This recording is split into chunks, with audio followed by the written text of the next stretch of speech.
ஆண்டவரும் இரட்சகருமாகிய இயேசு கிறிஸ்துவின் ஈடு இணையற்ற நாமத்தில் அன்புக்குரிய சகோதர சகோதரிகளே, இந்த வீடியோ வாயிலாக உங்களை சந்திப்பதில் மிகுந்த சந்தோஷம்.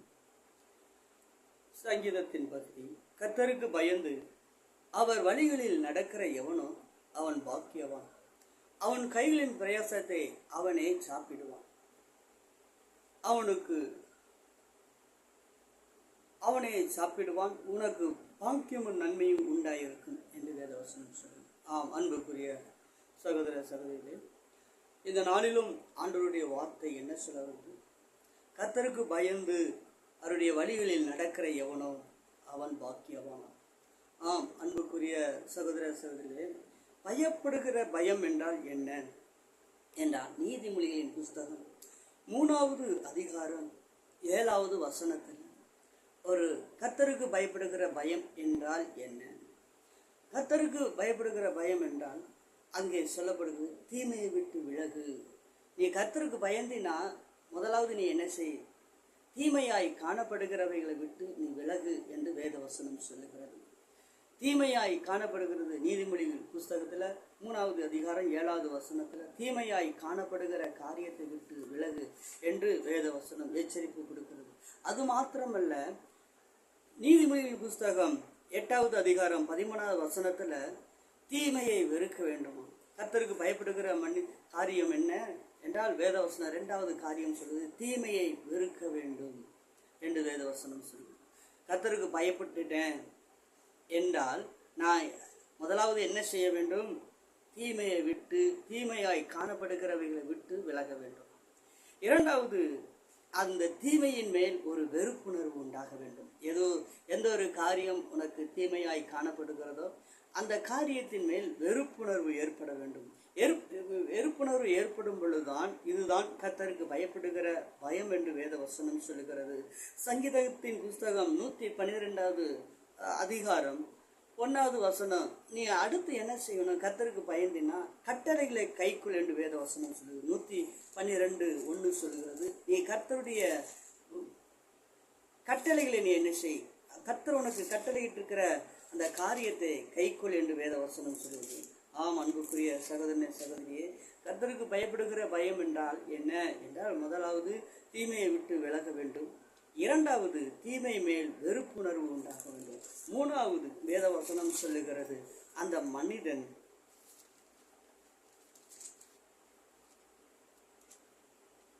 1வது வசனம் சொல்லுகிறது,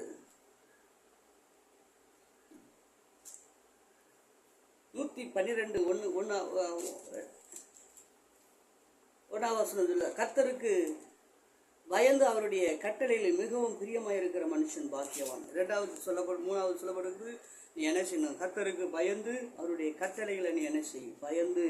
பயன்படுது அவருடைய கட்டளைகளை கை கொள்வது. ஆம், அன்புக்குரிய சகோதர சகோதரி, பயம் என்றால் நாம் சும்மா வெறும் வார்த்தையில் மாத்திரம் அல்ல, வெறும் வார்த்தையில் மாத்திரம் பேசுவது அல்ல.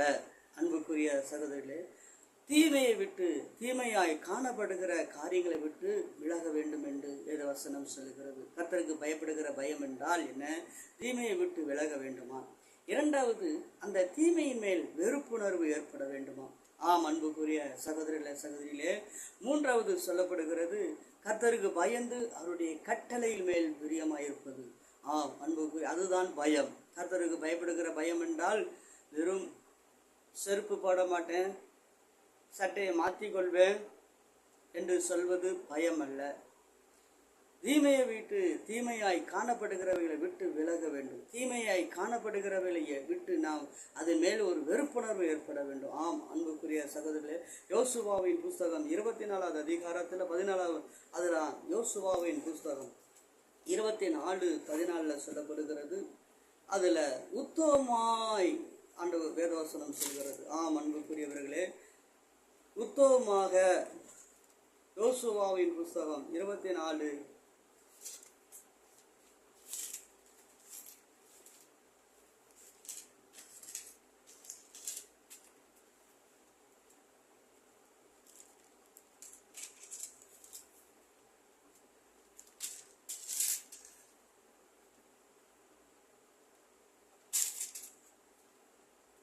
ஆகையால் நீங்கள் கர்த்தருக்கு பயந்து அவரை உத்தமமாய் உண்மையுமாய் அவரை சேவித்து உங்கள் பிதாக்கள் நதிக்கு அப்புறத்திலே எகிப்திலே சேவித்த தேவர்களை அகற்றிவிட்டு கர்த்தரை சேவிங்கள். அடுத்தபடி சொல்லப்படுகிறது, உத்தமமாய் அவரை பின்பற்ற வேண்டும் என்று யோசுவா சொல்கிறான். அன்புக்குரிய சகோதரர்களே, முதலாவது தீமையை விட்டு விலக வேண்டுமா? தீமையை விட்டு விட வேண்டுமா? தீமையாய் காணப்படுகிறவைகளை விட்டு விலக வேண்டும். இரண்டாவது, தீமையை மேல் ஒரு வெறுப்புணர்வு உண்டாக வேண்டும். மூன்றாவது, இந்த வேத வசனத்தின் மேல் நாம் தாகமா இருந்து அது மேல் பிரியமா இருக்க வேண்டும் என்று வேத வசனம் சொல்லுது. அடுத்து நான்காவதாக யோசுவா சொல்லுகிறான், கர்த்தருக்கு பயந்தினா உத்தமமாய் அவரை சேவி, அறகுறையாக அல்ல, உத்தமமாக உண்மையோடு அவரை நீ சேவிக்கும் பொழுது ஆண்டவர் சொல்றார். எப்படி என்றால் அவன் சொல்லுகிறான், விக்கிரகங்களை விலக்கிவிட்டு விக்கிரகங்களை தேடாத. கிறிஸ்தவர்கள் என்றால் விக்கிரகத்தை வைத்திருக்கிறவர் அல்ல, ஆனால் ஆவிக்குரிய கிறிஸ்தவர்கள் விக்கிரகத்தை வைத்திருப்பவர்கள் அல்ல. ஆனாலும் இன்னும் சில மாம்சத்துக்குரிய கிறிஸ்தவர்கள் இருக்கிறார்கள். அவர்கள் விக்கிரக சிலை வழிபாடுகளுக்குள் இருக்கிறார்கள். இந்த வேத வசனம் சொல்வது, யோசுவாவின் புத்தகம் விக்கிரகத்தை விட்டுவிடு என்று சொல்லப்படுகிறது. அன்புக்குரிய சகோதரர்களே, விக்கிரகத்தை விட்டுவிடு. இன்னும் ஆவிக்குரியவர்கள் விக்கிரகத்தை வணங்குவதில்லை, ஆனால் ஆவிக்குரியவர்கள் பொருளாசை என்னும் விக்கிரகம், அதில் மேல் தாகமாய் இருக்கிறது விக்கிரகம், உலகத்தின் மேல் இருக்கிறவைகள் மேல் விக்கிரகம், இப்படிப்பட்டவைகளை விட்டு நம்ம என்ன செய்ய வேண்டுமா? விட்டு உத்தமமாய் அவரை பின்பற்ற வேண்டுமா? யோசுவா ஜனங்களுக்கு முதிர் வயதிலே அவன் கல்லறையில் போய் சேரும் பொழுது ஜனங்களை பார்த்து ஆலோசனை சொல்லுகிறான். அன்புக்குரிய சகோதரர்களே, இந்த நாளிலும் கர்த்தருக்கு பயப்படும் பொழுது உன்னுடைய கையின் பிரயாசங்களே நீயே சாப்பிடுவாய், உனக்கு பாக்கியமும் நன்மையும் உண்டாயிருக்கும். அந்த பாக்கியமும் நன்மையும் நமக்கு உண்டாயிருக்கும் பொழுது ஆண்டவர் சொல்கிறார், நான் உன்னை ஆசீர்வதிப்பேன், நீ உனக்கு பாக்கியமும் நன்மையும் உண்டாயிருக்கும் என்று சொல்லுகிறார். இன்னும் ஒரு சில வேத வசனம் 1 சாமுவேல் புஸ்தகம் 12வது அதிகாரத்தில் 1 சாமுவேல் புஸ்தகம் 12வது அதிகாரம் 14வது வசனத்தில் வேத வசனம் சொல்லுது, கீழ்ப்படிதலே. அங்கே கீழ்ப்படிதலே ஆண்டவர் சொல்கிறார், கீழ்ப்படிந்து நீ பலியை காட்டிலும் கீழ்ப்படிதல் அவசியமானது என்று அங்கே குறிப்பிடப்படுகிறது. அன்புக்குரியவர்களே, 12வது வசனம் 14வது வசனத்தில் கீழ்ப்படிதலே, பலியை காட்டிலும் கீழ்ப்படிதலே. நீங்கள் கர்த்தருடைய வாக்குக்கு விரோதமாய் கலகம் பண்ணாமல் கர்த்தருக்கு பயந்து அவரை சேவித்து அவருடைய சத்தத்துக்கு கீழ்ப்படிந்தால் நீங்களும் உங்களை ஆளுகிற ராஜாவும் உங்கள் தேவனாய கர்த்தரை பின்பற்றியிருப்பீர்கள். அன்புக்குரியவர்களே, கர்த்தருக்கு நான் பயப்படுகிறேன் என்றால் கீழ்ப்படிதல், சபைக்கு வந்தா ஒரு கீழ்ப்படிதல். அன்புக்குரியவர்களே, பலியை இவன் சொல்கிறான், நீ கர்த்தரை மட்டும் நான் சேவிக்கிறேன் அப்படின்னா அவர் என்ன உனக்கு வாக்கு உரைத்திருக்கிறாரோ அதை மட்டும் நீ கீழ்ப்படிந்து அதுக்கு நீ நடக்கும் பொழுது கர்த்தர் உன்னை ஆசீர்வதிக்கிறவர். அன்புக்குரியவர்களே, இந்த நாட்களிலும் வேத வசனம் சொல்லுது, ஒரு மனிதன் கர்த்தருக்கு பயந்து அவருடைய வழிகளில் நடக்கிற எவனோ அவன் பாக்கியவான், அவன் கைகளின் பிரயாசத்தை அவனை சாப்பிடுவான், அவனுக்கு பாக்கியமும் நன்மையும் உண்டாயிருக்கும் என்று சொல்லப்படுகிறது. இன்னும் சாமுவேல் புஸ்தகம் 24வது வசனத்தில் சொல்லப்படுகிறது, நீங்கள் எப்படியும் கர்த்தருக்கு பயந்து முழு இருதயத்தோடு உண்மையாய் சேவிக்க வேண்டுமா? அன்புக்குரியவர்களே, உண்மையாய் சேவிக்க வேண்டுமா? அவருக்கு நான் பயந்துட்டேன் அப்படின்னா சும்மா வெளி வேஷத்துக்கு மாத்திரம் நம்ம சபைக்கு போய் அதோடு சும்மா இராமல் என்ன கஷ்டங்கள் என்ன வேதனைகள் வந்தாலும் சரி உண்மையாக உத்தமமாக மற்றவர்கள் புகழ வேண்டும் என்பதற்காக அல்ல, அவருடைய சமூகத்தில் கடந்து போய் அவரை நம்ம உத்தமமாக அவரை சேவிக்கும் பொழுது கர்த்தர் என்ன செய்கிறார்? உண்மையாக சேவிக்கும் பொழுது கர்த்தர் நம்மை ஆசீர்வதிக்கிறார். அன்புக்குரியவர்களே, இதுதான் வேத வசனம். கர்த்தருக்கு பயப்படுகிற ஒவ்வொரு மனுஷனுடைய வாழ்க்கையிலும் தேவன் ஒரு பெரிதான ஆசீர்வாதங்களே தேவன் வைத்திருக்கிறார். உண்மையாக நீங்கள் என்ன செய்யணும்? நீங்கள் எப்படி கர்த்தருக்கு பயந்து உங்கள் முழு இருதயத்தோடு உண்மையாக சேவிக்க வேண்டுமா? நீ பயன்படுத்தினா உண்மையாக சேவிக்க வேண்டும், மனிதனுக்காக அல்ல, உண்மையாக சேவிக்க வேண்டும் என்று வேத வசனம் சொல்லுது. இன்னும் யோபின் புஸ்தகம் சொல்லப்பட்டிருக்கிறது, கர்த்தருக்கு பயப்படுகிறதே ஞானம். அன்புக்குரியவர்களே, அடுத்து ஞானம் என்று வேத வசனம் சொல்லுகிறது. ஞானம் பொய்யை விட்டு, ஞானத்தை விட்டு, ஞானத்தையே நீ என்ன செய், பயப்படு என்று வேத வசனம் சொல்லுது. கர்த்தருக்கு ஒரு மனிதன் பயப்படும் பொழுது, அன்புக்குரிய சகோதர சகோதரிகளே, அதிசயங்கள் அற்புதங்களையும் ஆண்டவர் உங்களுடைய வாழ்க்கையில செய்ய வேண்டும். நான் கர்த்தருக்கு பயந்து இருக்கிறேன் என்று நீங்கள் சொல்வீர்களானால், இந்த ஆண்டவர் சொல்லுகிறார், முதலாவதாக நீ கர்த்தருக்கு பயந்து அவருடைய வழிகளில் நடக்கும் பொழுது அவர் உன்னுடைய கையின் பிரயாசங்களை நீயே சாப்பிடுவாய், உனக்கு பாக்கியமும் நன்மையும் உண்டாயிருக்கும் என்று சொல்லுகிறார். அன்புக்குரியவர்களே, கர்த்தருக்கு பயந்தார்கள். யோபதியா என்றும் ஒரு யோபு 1 ராஜாக்கள் புஸ்தகம் 18வது அதிகாரம் 3வது வசனத்துல ஓபதியா என்கிற ஒரு மனிதன் கர்த்தருக்கு பயந்து, ராஜா சொல்கிறான், தீர்க்கதரிசிகளை பூரா என்ன செய், அவளை வரை வெட்டு போடு என்று சொல்கிறான். ஆனால் இந்த இடத்துல இந்த கர்த்தருக்கு பயப்படுகிறவன் கிரியை செய்கிறான்.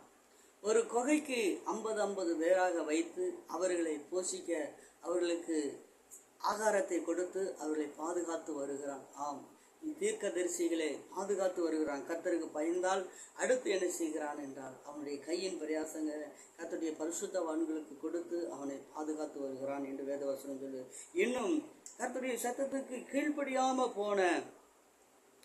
கீழ்ப்படிந்தால் உனக்குள் விசுவாசம் இருக்கும். வேதவசனம் எபிரேயர் புஸ்தகம் 11வது அதிகாரம் 8வது வசனத்துல 31 வசனம் வரைக்கும் பார்க்கிறோம் விசுவாசத்தை குறித்து. அன்புக்குரியவர்களே, இங்க விசுவாசத்தை குறித்து வேதவசனம் சொல்லுகிறது. நம்ம கர்த்தருக்கு பயம்தான் விசுவாசம். விசுவாசம் என்றால் என்ன என்றால், நம்மளிடத்துல ஒன்றும் இல்லாட்டாலும் நாம் அவைகளையே நாம ஒன்றுமே இல்லாட்டாலுமே அவைகளில் மேல் நாம் தேவன் நடத்துவார். தேவன் நம்மளை, தேவனுடைய வார்த்தைக்கு கீழ்ப்படிதல். பேதுருவை பார்க்கும் பொழுது அவன் ராம் முழுவதும் பிரயாசப்பட்டான். அந்த கடலில் ராம் முழுவதும் பிரயாசப்பட்டான். அந்த ராம் முழுவதும் பிரயாசப்பட்ட பொழுது அவன் ஒன்றும் அகப்படவில்லை. வெறுமையாக வந்து கடலில் உட்கார்ந்து கொண்டிருக்கிறான். அந்த கடலின் கடற்கரையில் வெறுமையாக வந்து கொண்டிருக்கிறான். இப்பொழுது அந்த படகில் மேல் இயேசு அமர்ந்து சொல்லுகிறார், கொஞ்சம் சற்றே தள்ளுங்கள் என்று. இந்த நேரத்தில் நானே ஒன்றும் இல்லாமல் வந்திருக்கிறேன், நீ இந்த வேளையில வந்து கடலுக்குள்ள தள்ளு, அதை தள்ளுன்னு சொல்லிட்டு இருக்கிறீரே என்று சொல்லாமல் சற்றே தள்ளுகிறான். அதில் இயேசு ஏறி போதிக்கிறார், வார்த்தைகளை போதிக்கிறார். அப்பொழுது போதித்து அதுக்கு அடுத்து சொல்கிறார், நீங்கள் கடலின் ஆழத்திலே கொண்டு போடு. அன்புக்குரிய சகோதரர்களே, இந்த மீனவர்களுக்கு தெரியாதா எந்த இடத்தில் மீன் கிடைக்கும், எந்த ஆழத்தில் கிடைக்கும் என்று? ஆனால் ஆண்டவர் அவன் சொல்கிறான், ராம் முழுவதும் ஐயரே, நாங்கள் ராம் முழுவதும் பிரயாசப்பட்டோம், ஒன்றுமே கிடைக்கல, இந்த கடலில் தாங்க நாங்கள் பிரயாசப்பட்டோம். நீ வேற கடற்கரையில் போய் போட சொல்லலை, அதே கடலில் தான் போட சொல்கிறது. ஆனாலும் உம்முடைய வார்த்தையின்படி இப்பொழுது போடுகிறோம் என்று சொல்லி வெறுமையாக இருந்து அந்த வார்த்தையை கேட்டு, அந்த வார்த்தையின் மேலே இதுதான் விசுவாசம். நீ கர்த்தருக்கு பயந்தினா விசுவாசிப்பாய். அன்புக்குரியவர்களே, விசுவாசிக்கும் பொழுது அந்த வார்த்தையை நம்ம படிக்கும் பொழுது அங்கே திரளாக மீன்களை பிடித்தான். அதே கடற்கரை ஓரத்தில் அவன் அதிகமான பிரயாசங்களை செலவழித்தான். ஆனாலும் ஒன்றும் அகப்படவில்லை. ஆனால் ஆண்டவருடைய வார்த்தையை பெற்றுக்கொண்டு மறுபடியும் போய் அந்த பிரயாசப்படுகிறான். இந்நாட்களில் வேதனையோடு கூட இருக்கிறாயா, கண்ணீரோடு கூட இருக்கிறாயா? இந்த வேலையில் ஆண்டவருடைய சமூகத்தில் போய், ஆண்டவரே உம்முடைய வார்த்தையின்படி என்று சொல்லி விசுவாசித்து அவை மேல் போடும் பொழுது கர்த்தர் அப்படியே ஆசீர்வதிக்கிறார். அன்புக்குரியவர்களே, இந்த வேலையில் ஆண்டவர் சொல்கிறார், நீ முதலாவது கீழ்ப்படிந்தால் உனக்குள்ள விசுவாசம் இருக்கும். அந்த இடத்துல பேதுரு சொல்லியிருக்கலாம், இந்த கடற்கரையில் நான் ராம் முழுதும் போடாத இடமே இல்லையா, நீர் சொல்றீரே என்று அவன் கேட்கிருக்கலாம். ஆனால் அந்த வார்த்தைக்கு இடம் கொடுக்காமல் நீர் சொல்றீரு, அப்படியே செய்ய. இதே போலதான் நீ இந்த வார்த்தையை கேட்ட உடனே கர்த்தர் ஆசீர்வதிப்பார் என்று சொன்னால், இந்த வார்த்தையின்படி என்னை கர்த்தர் நிச்சயமாக ஆசீர்வதிப்பார் என்று சொல்லி அதற்கு எதிர்ப்பாக நீ பேசாமல் அப்படியே கீழ்ப்படிந்துதான் கீழ்ப்படுதல். ஆம் அன்புக்குரியவர்களே, இப்படி நீ கீழ்ப்படிந்து போகும் பொழுது அங்கே தேவன் விசுவாசம், இப்படி எபிரேயர் புஸ்தகத்தில் பார்க்கும் பொழுது இப்படிப்பட்ட விசுவாசத்தின் மேல தேவன் பிரியமாய் இருக்கிறார். அன்புக்குரியவர்களே, அன்புக்குரிய தேவனுடைய ஜனங்களே, இந்த நாளிலும் இந்த ஆண்டவர் சொல்லுகிறார், இப்படி கீழ்ப்படியும் பொழுது கர்த்தருடைய வாழ்க்கையில பெரிதான காரியங்களை செய்ய அவர் வல்லமுள்ளவராக இருக்கிறார். இன்னும் அநேக காரியங்களே வேத வசனத்துல நாம் வாசிக்கலாம். ஆனால் முதலாவது நாம் இந்த 128வது சங்கீதத்துல பார்க்கிறோம், கர்த்தருக்கு பயப்பட வேண்டுமா? கர்த்தருக்கு பயப்படாம என்றால் நீதிமொழிகளின் புஸ்தகம் 3வது அதிகாரம் 7வது வசனம், தீமையை விட்டு விட வேண்டுமா? தீமையை விட்டு விடும் பொழுது கர்த்தர் சொல்லுகிறார், உன்னுடைய வாழ்க்கையில நீ கையிட்டு செய்யக்கூடிய உன் பிரயாசங்களை கர்த்தர் ஆசீர்வதிப்பார். அந்த பிரயாசத்தை நீயே சாப்பிடுவாய். இன்றைக்கு நாம் கையிட்டு வேலை செய்யக்கூடிய ஒவ்வொரு வேலையிலும் பிரயாசங்களை எடுக்கிறோம். ஒரு சிலர் பாவத்துக்கு அந்த பிரயாசத்தை செலவிடுகிறார்கள், ஒரு சிலர் வட்டிக்கு செலவிடுகிறார்கள், ஒரு சிலர் அந்த பணத்தை ஆஸ்பத்திரிக்கு செலவிடுகிறார்கள். ஆம் அன்புக்குரியவர், இன்னும் ஒரு சிலர் என்ன செய்கிறார்கள்னா அதை தொலைத்து விடுகிறார்கள். இன்னும் ஒரு சிலர் ஏமாற்றப்படுகிறார்கள். இதெல்லாம் காரணங்கள் என்ன? நாம் கர்த்தருக்கு பயப்படாமல் அவருடைய சமூகத்தில் மீறி நடக்கிறபடினாலே நம்மளுடைய வாழ்க்கையில் இந்த மாதிரியான சாபங்கள் வருகிறது. ஆம் அன்புக்குரியவர்களே, வேத வசனம் சொல்லுது, கர்த்தருக்கு பயப்படுகிற மனுஷன்தான் அவன்தான் அவனுடைய கையின் பிரயாசங்களை அவனை சாப்பிடுவான், அவனுக்கு பாக்கியமும் நன்மையும் உண்டாயிருக்கும் என்று வேத வசனம் சொல்லுது. ஒரு மனிதன் கர்த்தருக்கு பயப்பட வேண்டும் என்றால் அவன் கர்த்தருடைய கட்டளைக்கு பிரியமாக இருக்க வேண்டும் என்று வேத வசனத்தில் சொல்லுது. கர்த்தருக்கு பயந்து அவருடைய வழிகளில் நடக்கிற எவனோ அவன் பாக்கியவான் என்று சொல்லப்படுகிறது. சங்கீதத்தின் 1வது அதிகாரம் 1வது வசனத்தில் சொல்லுது, கர்த்தருக்கு பயந்து இரவும் பகலுமா அவருடைய வேதத்தில் தியானமாய் இருக்கிற மனுஷன் பாக்கியவான் என்று வேத வசனம் சொல்லுது. அன்புக்குரிய சகோதர சகோதரிகளே, இந்நாட்களிலும் வேதம் சொல்லுகிறது, முதலாவது வேதத்தை கற்றுக்கொள். உபாகம புஸ்தகத்தில் சொல்லப்படுது, நீ கர்த்தருக்கு பயந்தினா, உபாகம புஸ்தகம் 17:19 சொல்லுது, நீ கர்த்தருக்கு பயந்தினா வேதத்தை கற்றுக்கொள். வேதத்தை இன்னும் என்ன செய், கேட்டது தானே இந்த பிரசங்கத்தை கேட்டது தானே என்று சொல்லி அலட்சியம் இன்னைக்கு அதிகமான மக்களிடத்துல ஒரு அலட்சியமான போக்கு இருக்கிறது. அது என்ன அப்படின்னா, வேத வசனங்களை போதிக்கும் பொழுதுதான் இந்த வசனங்களை அதிகமான போதனை, இவர் என்ன போதிக்கிறார், இந்த போதனை என்ன அப்படின்னு சொல்லி அலட்சியங்கள் மக்களுடைய பகுதியில் இந்த வேத வசனங்களுக்கு முக்கியத்துவம் கொடுக்காதது இந்த பயப்படாத காரியத்தில் ஒன்று. அப்படி பயப்படாமல் போகும் பொழுதுதான் நாம் என்ன நடக்குது என்றால், நாம் துணிகரமான பாவங்கள் உட்படுகிறோம். நாம் தேவனுடைய பிள்ளைகள் என்று அறியாமல் துணிகரமான பாவங்களுக்கு உட்பட வேண்டிய சூழ்நிலைகளுக்கு, பாவத்துக்கு தள்ளப்படுகிறோம். ஆம் அன்புக்குரிய சகோதர சகோதரியிலே, ஒரு மனிதன் கர்த்தருக்கு நீ பயப்படும் பொழுது நீ துணிகரமான பாவங்களுக்கு நீ விலக்கி பாதுகாக்கப்படுகிறாய். அன்புக்குரியவர்களே, நீ வேத வசனங்களை அறிந்து கொள்ளப்படும் பொழுதுதான் நீ புத்தியில் தேறுகிறாய். வேத வசனம் சொல்லுது, நீ புத்தியில தேர வேண்டும் என்றால், நீ கர்த்தருக்கு பயந்து அவருடைய வழிகளில் நடக்க வேண்டுமானால், நீ புத்தியில தேர வேண்டுமானால் வேத வசனத்தை தியானிக்கும் பண்ணும் பொழுது, வேத வசனத்தை நீ அறிந்து கொள்ளும் பொழுது கர்த்தர் சொல்லுகிறார், உன்னுடைய வாழ்க்கையில இதுவே கர்த்தருக்கு பயப்படுகிற பயம். ஆம் அன்புக்குரியவர்களே, கர்த்தருக்கு பயப்படாம போனா அடுத்து என்ன செய்யும் அப்படி என்றால், கர்த்தருக்கு பயப்படாம பயந்த மனிதனுடைய வாழ்க்கையிலையும் வேத வசனத்தின்படி பார்க்கும் பொழுது, இவன் யோபு கர்த்தருக்கு மிகவும் பயந்து நடந்து கொண்டிருந்தான். அவனுடைய வாழ்க்கையிலும் சோதனைகள் ஏற்பட்டது. ஆனால் அவனுடைய வாழ்க்கையில் ஏன் சோதனைகள் வந்தது என்று வேத வசனத்தின்படி பார்க்கணும்னா, இரட்டிப்பான நன்மைகளை பெறுவதற்காகவே அவனுக்கு அப்படிப்பட்டதான தேவன் சோதனைகளை தந்திருக்கிறார்.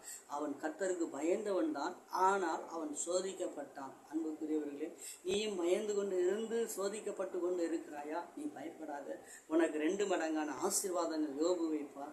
யோபுக்கு வந்தது, சில ஆராய்ச்சியாளர்கள் சொல்லுங்க, அவருக்கு 6 மாசம்தான் அந்த போராட்டம் சோதனை வந்தது. ஆனால் அந்த 6 மாதமும் அவனுக்கு வந்த சோதனைக்கு மேல் சோதனை, வேதனைக்கு மேல் வேதனை, அதிகமான வேதனை. அன்புக்குரியவர்களே, இந்த வசனத்தின்படி நீங்கள் கர்த்தருக்கு பயந்து அவருடைய வழிகளில் நீங்கள் நடக்கும் பொழுது கர்த்தர் உங்கள் மேலே பிரியமாய் இருக்கிறார் என்று வேத வசனம் சொல்லுது. அன்புக்குரியவர்களே, வேத வசனத்தின்படி நாம் நடக்கும் பொழுது அவனே கர்த்தருக்கு பயப்படுகிற மனிதன் என்று வேத வசனம் சொல்லி. இதை கேட்டுக்கொண்டிருக்கிற அருமையான சகோதரனே, சகோதரியே, என் நாட்களிலும் உன்னுடைய வாழ்க்கையில நீ சோதிச்சு பார். கர்த்தருக்கு பயப்படுகிற பயம் உன்னிடத்துல காணப்படுகிறதா என்று சோதிச்சு பார். அப்படி சோதிச்சு பார்த்து அதில் நீ நடக்கும் பொழுது உனக்கு நன்மையாய் காணப்படும். நாட்களும் உனக்காக நான் ஜெபிக்கிறேன். மகா இரக்கமும் கிருபையும் நிறைந்த நல்ல ஆண்டவரே, நம்முடைய மாறாத இரக்கமும் கிருபையும் உண்டாகும்படியாக, அற்புதங்களை செய்யும்படியாக ஜெபிக்கிறேன். நம்முடைய மாறாத இரக்கமும் கிருபையும் உண்டாகட்டும். பெரிய காரியங்களை செய்யுங்கப்பா. ஆண்டவரே, இந்த நாட்களில் கர்த்தருக்கு பயப்படுகிற பயம், தீமையை விட்டு விலகு, தீமையை வெறுக்க வேண்டும், கட்டளைகளில் பிரியமாயிரு என்று வேத வசனத்தின்படி வேதத்தை கற்றுக்கொள் என்று வேத வசனம் சொல்லுது. உண்மையாய் கீழ்ப்படி. ஆண்டவரே, உமக்கு நன்றி செலுத்துகிறோம். ஆண்டவரே, சவுல் என்கிற ராஜா கர்த்தருக்கு பலியை செலுத்தினான். ஆனால் கர்த்தருடைய வார்த்தைக்கு அவன் கீழ்ப்படியாமல் முரட்டுத்தனமான காரியங்களை செய்தான். ஆண்டவரே, அப்படி செய்ததனால் அவனுடைய ராஜ்யங்கள் தள்ளப்பட்டது. இந்நாட்களில் ஆண்டவரே உமக்கு நன்றி செலுத்துகிறோம். இன்னும் இந்த வசனத்தை கேட்டு கீழ்ப்படுகிற ஒவ்வொரு ஜனங்களையும் நீர் ஆசீர்வதிக்கும்படியாக, உம்முடைய மகிமையின் கரம் வெளிப்படுத்தும்படியாக, அற்புதங்களை செய்யும்படியாக தேவப்பனே உமக்கு நன்றி. பெரிய காரியங்களை செய்யும் ஏசப்பா உமக்கு நன்றி. இயேசு கிறிஸ்து நாமத்தில் ஜெபிக்கிறேன் நல்ல பிதாவே. ஆமென்.